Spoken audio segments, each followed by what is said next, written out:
The thorough cleaning may be related to attempts to prevent the collection of the North Korean leader's DNA.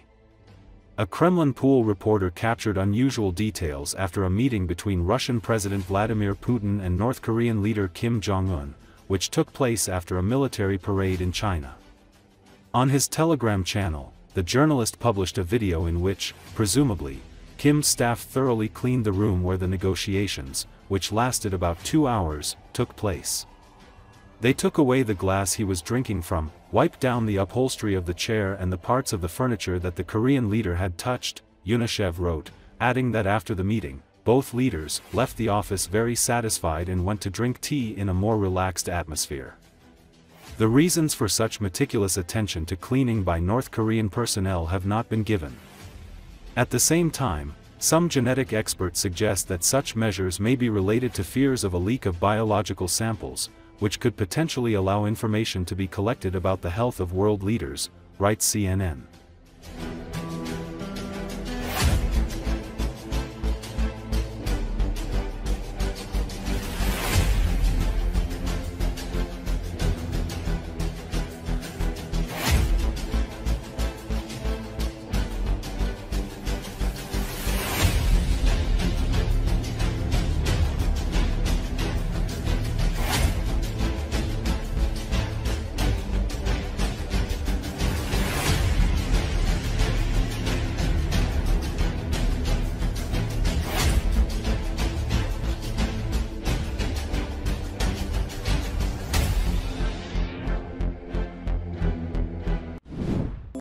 Russian President Vladimir Putin on Wednesday thanked North Korean leader Kim Jong-un for sending troops to repel Ukraine's incursion in Kursk as the pair sat down for talks in Beijing.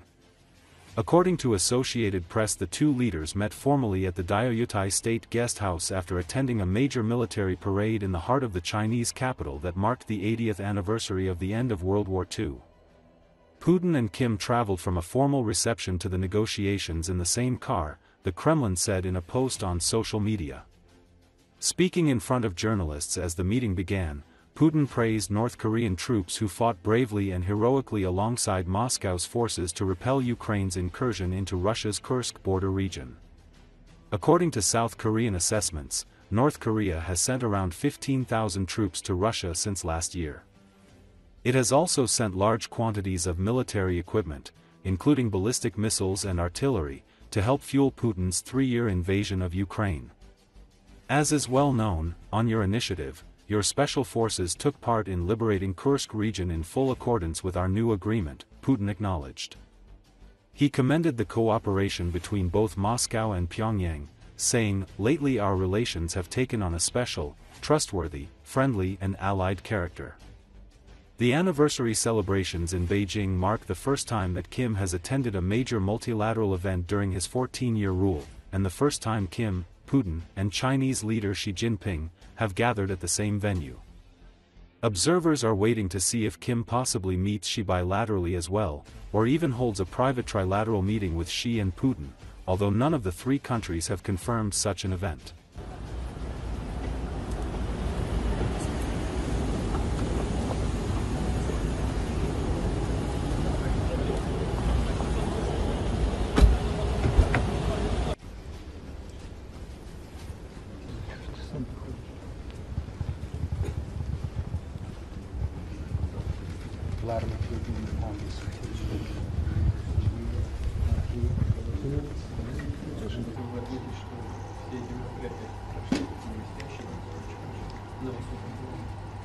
За последнее время отношения между нашими странами приняли особый и дружный союзничество. 조직한 모든 기념 행사들이 아주 훌륭하게 높은 수준에서 진행됐습니다. По вашей инициативе, как хорошо известно, наши спецподразделения приняли участие в освобождении Курской области. 국무위원장 동지 발기에 따라 조선 군대들이 조선 군인들이 쿠스크주 해방전에 참전했습니다. В соответствии с нашим новым договором.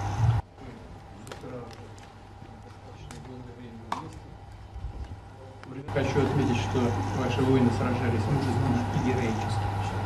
나는 특히 이 자리에서 언급하자고 하는 것은 조선 전사들이 영향성 있게 아주 용감하게 싸웠다는 것을 말씀드리고 싶습니다. Хочу отметить, что мы никогда не забудем и тех жертв, которые понесли ваши вооруженные силы и семьи ваших военнослужащих.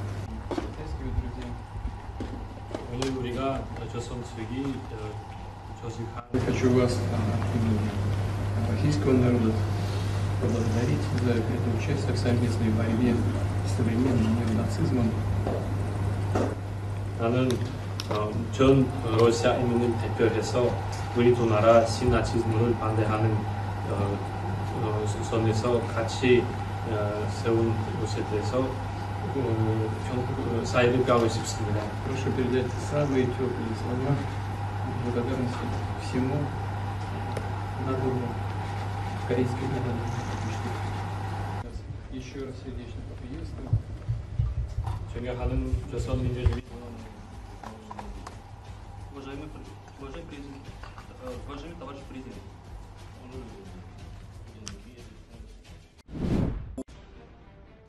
Chinese state media have kept mum on any specific gas deals with Russia, despite the Kremlin's claims that agreements have supposedly been reached. Beijing has limited itself to a dry statement that the parties have signed more than 20 documents on cooperation, some of which do indeed concern energy. However, key details on the Power of Siberia 2 project have not been released. According to the Financial Times, Moscow's demonstrative statement turned out to be premature.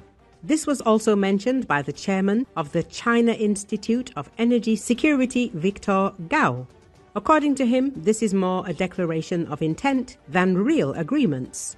The Chinese expert emphasized that specifics in the negotiations are still to come. The main intrigue for Moscow is the commercial terms of the future deal. Without clearly agreed prices and terms, Russia does not receive a guaranteed result. At the same time, these parameters determine the fate of Gazprom, which is experiencing serious difficulties after losing the European market and a sharp reduction in revenue. Alexander Gabuev, director of the Carnegie Center for Russia and Eurasia, also noted that a legally binding document without specific figures cannot be considered a full-fledged contract. That is, for now, the Kremlin's loud statements are not backed up by real commitments from China. The situation shows that Beijing prefers to act cautiously and is in no hurry to commit itself to strict obligations with Russia, which is trying to compensate for the failure in the European direction. For Putin, any, even preliminary agreements with China are a way to show, first of all, to the domestic audience successes in foreign policy and to create the appearance of a strategic partnership. Earlier, media reported that Russia is trying to win India's friendship with oil at large discounts. According to Bloomberg, the price of Russian Urals crude fell by $3 to $4 per barrel against Brent crude on a delivery basis. These batches of oil are scheduled to be shipped in late September and October of this year. Thus, India remains one of the world's largest importers of Russian oil. Even US President Donald Trump's new tariffs on Indian goods have not stopped New Delhi's trade with Moscow. Russia is trying to maintain oil trade with India by offering discounts. This summer, Trump demanded that dictator Vladimir Putin conclude a truce with Ukraine as soon as possible. If Putin does not end the war against Ukraine, the United States will impose new sanctions against Russia. Sanctions will also be imposed on countries that buy Russian oil. The US has already imposed a 55% tariff on Indian goods because India buys Russian oil. Donald Trump has postponed the introduction of new tariffs on China until November 2025. The US and China are currently negotiating a possible trade agreement.